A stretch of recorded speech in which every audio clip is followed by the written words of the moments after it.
بارے میں جس کا نام تاریخ کے سیاہ ترین اوراق میں ہمیشہ ملامت اور رسوائی کے ساتھ لیا جائے، وہ شخص جس کی پیشانی پر اہل بیت اطہار کے ناحق خون کا ایک ایسا بدنما داغ ہے جو رہتی دنیا تک نہیں مٹ سکے گا، وہ بدنصیب انسان یزید ہے۔ ناظرین، یزید سن 25 ہجری میں پیدا ہوا، نہایت بد خصلت، فاسق و فاجر، شرابی، بدکار، ظالم، بے ادب اور گستاخ شخص تھا، بہت موٹا، بدصورت اور جسم پر بہت زیادہ بال والا۔ اس کی عادتیں ایسی گندی اور حرکات ایسی بےہودہ تھی کہ بدمعاش لوگ بھی ان سے شرما جائیں۔ اس نے محارم رشتوں سے نکاح جیسے کبھی کام کو رائج کیا، یعنی وہ رشتہ دار جن سے نکاح حرام ہے اس نے ان رشتہ داروں سے نکاح رائج کروا دیا تھا۔ سود اور دیگر حرام کاموں کو کھلے عام پھیلایا۔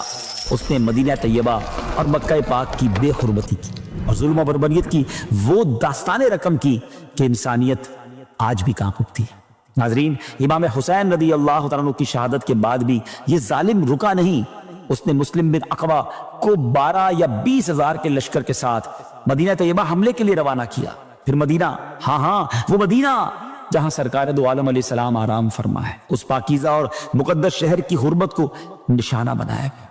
ظلم و ستم کا ایسا طوفان برپا کیا گیا کہ اللہ پاک کی پناہ تقریباً 700 جلیل القدر صحابہ کرام اور عام مسلمانوں کو ملا کر 10,000 سے زائد نفوس قدسیہ نے جام شہادت نوش کیا اور خاک مدینہ ان پاک باز ہستیوں کے خون ناحق سے رنگین ہو گئیں۔ ایسے دل خراش مظالم ڈھائے گئے کہ قلم لکھنے سے قاصر ہے اور زبان انہیں بیان کرنے کی تاب نہیں لاتی۔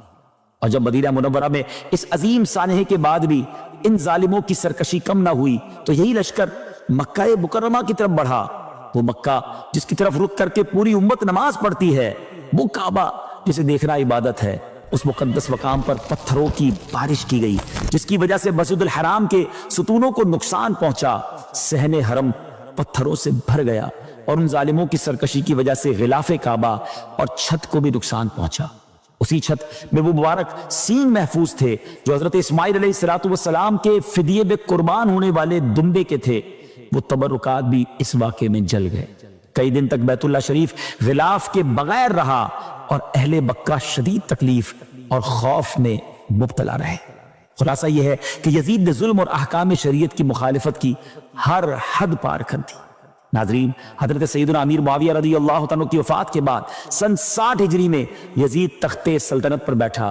یہی وہ زمانہ تھا جس کے بارے میں حضرت ابو ہریرہ رضی اللہ عنہ دعا فرمایا کرتے تھے، اے اللہ میں تجھ سے 60 ہجری کے آغاز اور لڑکوں کی حکومت سے پناہ مانگتا۔ اللہ تعالیٰ